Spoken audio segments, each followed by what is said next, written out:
Hello everyone, and welcome back to the Rogers channel. As you already know, it is October 1st, so what better way to start the spooky month than with a familiar face, which I'm sure most of you know. And before you get settled in, I recommend grabbing a hold of your favorite candy, and let's just say, this night is about to get more lively.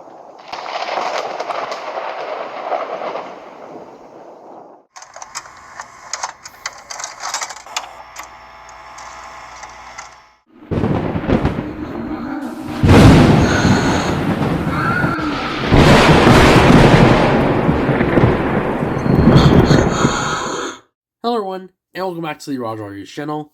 And guys, you all know this street, and you know what time of the month it is. It is October 1st, and we're going to start the spooky month with an iconic monster. That being the NECA Frankenstein Ultimate Figure. Checking out the front of the box, it looks awesome. I love this front cover featuring, Frankenstein himself. This text right here saying, "Warning, the monster is loose." And then, of course, the description of the character. Love that sort of like reddish outline of his face right here. Really neat, kind of like retro style packaging. Check out the side of the box. You get this awesome shot of the figure himself, Frankenstein, with his name.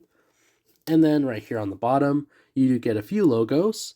You get the Universal Monsters logo, the NECA logo, and the Real Toys logo right there. On the back, you get some more shots of the figure doing multiple poses, things like that.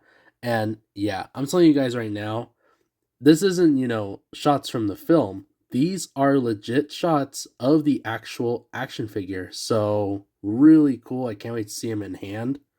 Same deal on this side as well. You get a shot of Frankenstein, his name, and the logos yet again. And then checking out the bottom of the box, I always think this is really cool whenever they do this, but NECA is known to credit the people that actually worked on the figure, which is really cool. So you can see who sculpted it, painted it, and was in charge of the packaging. And then you also get the same logos right here on the bottom, as well as some other things right here. And then on top, you do get the Frankenstein logo as well. And this isn't just your ordinary packaging, because right here, it has like this little Velcro piece. So when you open it up, it reveals the figure inside, along with a shot of the figure as well. But check him out. This is going to be so awesome. I found him last year, during Halloween, things like that at Walmart, and didn't get the chance to review him until this time. So really happy to finally get him out of that box and, get to see him in hand. But you can, of course, see the different accessories he comes with and the massive scale, of course. So I'll go ahead and get him out of the packaging and we can go from there. And guys, here he is out of the packaging. Oh my gosh. Check out the amazing detail on this guy. This is so cool. And like you guys saw, he is massive. I actually want to compare him in a minute beside Chewy, just to see if he's like above 7 inches, which I'm pretty sure he is. But wow, that is incredible. Look at that. The outfit, the attention to detail. I can already tell that this is going to be a really awesome review. And to sort of, bring in the whole setting of him being, black and white kind of like style, let's go ahead and, make this a little retro. Let's throw it back a bit. So like we always do, let's kick this review off by seeing the top and bottom of the figure. So checking out Frankenstein himself and starting right here at the head sculpt. Guys, I am amazed right now. Check that out. That is so cool. The attention to detail on the face. You get some incredible, very lifelike, not even like photoreal tech, because you get some painting work done right here in the eyes, the sculpt of the face, that awesome looking hair of his, and going over the articulation of the figure. He does have a joint at the top of the head and the neck, as you just saw. So look at that smooth articulation, nothing in the way. He's able to go side to side, back and forward very well. Checking out the torso, he does have this gray suit right here, like a jacket, and it is made of a looser plastic, as you can see right there. Makes it very easy to maneuver, especially with getting certain poses and stuff like that. But I really like how the jacket is made of a softer plastic, of course. He does have this like black undershirt, plenty of wrinkles, gets that lifelike sort of like look. Wrinkles running down the back of the jacket. Overall, really nice. And going over articulation, he does have a ball joint right here in the lower waist. So he goes side to side, a little bit back, and going forward, he goes pretty far. I also want to talk about like the little electrical like prongs that he has right here sticking out of his neck. Those look really good as well. Like that little touch on him. Going over the arms of the figure, they do stick out pretty good. They are able to move around very nicely, as you can see right there. His elbow joint goes up right there as well. He does sort of have like a swivel near the elbow, and he has a very smooth joint for the wrist and at the hand right here. Very nice. The other side as well. Arm does stick out right there. It is able to go around very nicely, as you saw. Elbow joint, of course, goes up fairly good. And then he does have movement at the wrist and at the hand. And then I want to take a second just to appreciate the attention to detail right here in the hand alone. He does have his nails painted black. And he does have multiple like scars and veins, of course, going throughout the forearm and the hand itself. Same can be said right here with the sort of like stitching and things like that. The veins popping out of his hand, and then of course the black painted nails. Checking out the waist, he just has like these black pants right here. Nothing too crazy, but going over the legs, he does go almost into a full-on split. He has almost enough room to actually sit down right here, and the legs themselves do go back fairly back. Going over the legs, he does have a swivel in his thigh, like you just saw.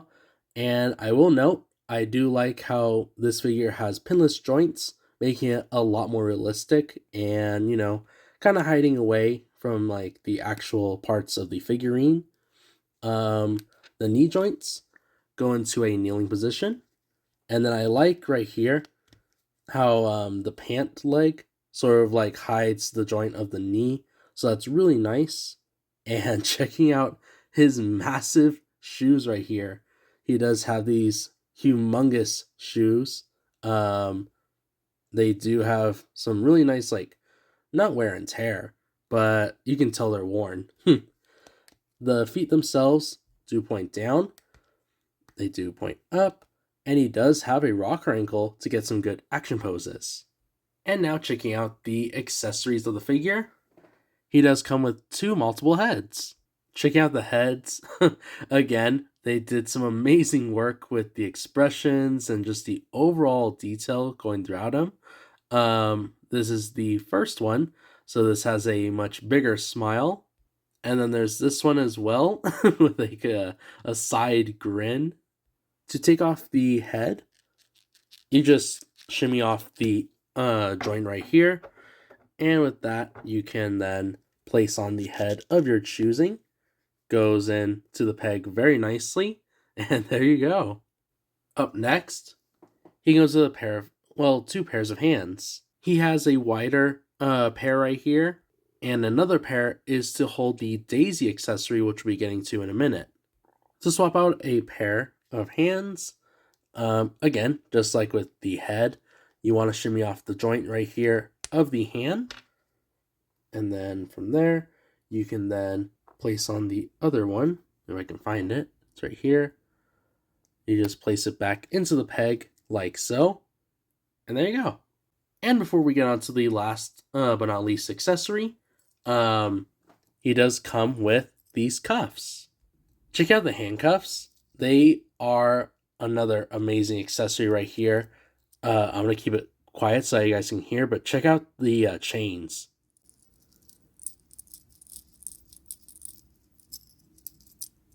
Not sure if that got it well on camera, but I love how they actually sound like legit chains. So, of course, these are some handcuffs that he can wear, and they're really simple to put on. I know it looks kind of messed up, but you want to take off both of his hands right here. This is the only way you're able to put them on.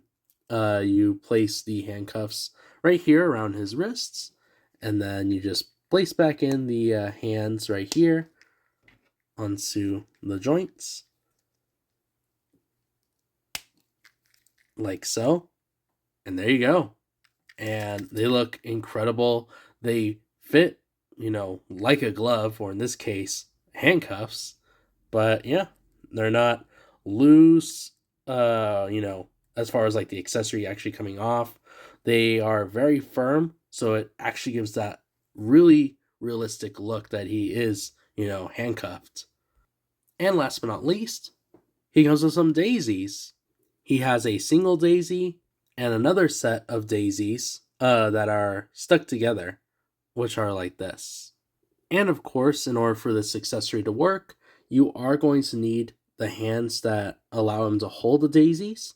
So for his right hand, you're going to place the pair. They go inside of his hand very nicely right here. You just have to find a good spot to place them in. And the same can be said for the single one. This is for his left hand.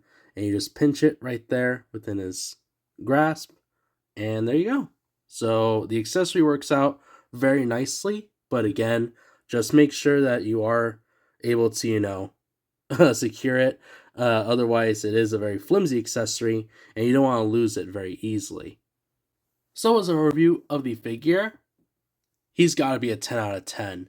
This is one of the best ways to start off, the spooky month, being October 1st, and of course, it kicking off with one of the more iconic monsters of all time.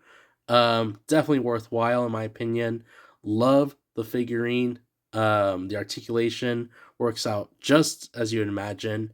And for him being a bigger character, I was expecting him to be, kind of like legit heavy as far as with like the movements or maybe a certain joint not going a certain way. But honestly, you guys saw it here and he's buttery smooth all over. The wrists in particular are very smooth, which I like. Just because I always have a hard time with the NECA figures that have like the tighter wrists, but surprisingly, he had some really good like movement. The neck and head sculpt are really good. I like the movement that they offer as well. And then going back to what I was saying with the accessories, love the handcuffs, the head sculpt, everything. Even the little daisies are really cute. And it's a nice touch, to that iconic scene in the film. But, if you can find them out in the wilds or maybe you've seen a listing online or something, definitely get them if you are a huge Frankenstein fan. And like I said before, here's a comparison with Frankenstein and Chewbacca side by side for the size comparison. And he is slightly taller than Chewbacca, which is crazy. But yeah, again, going over the figurine one more time, definitely worth it in my opinion. It's a 10 out of 10 for me. And if you guys enjoyed this review, please be sure to leave a like, subscribe, and follow me for more content. This month is going to be one of my more like active months just because Halloween is, of course, one of my favorite times of the year. So I really like to push for, the reviews and content here on the channel. So if that's something that you're looking forward to, definitely stick around because you don't want to miss what's coming. and I'll catch you all on the next one.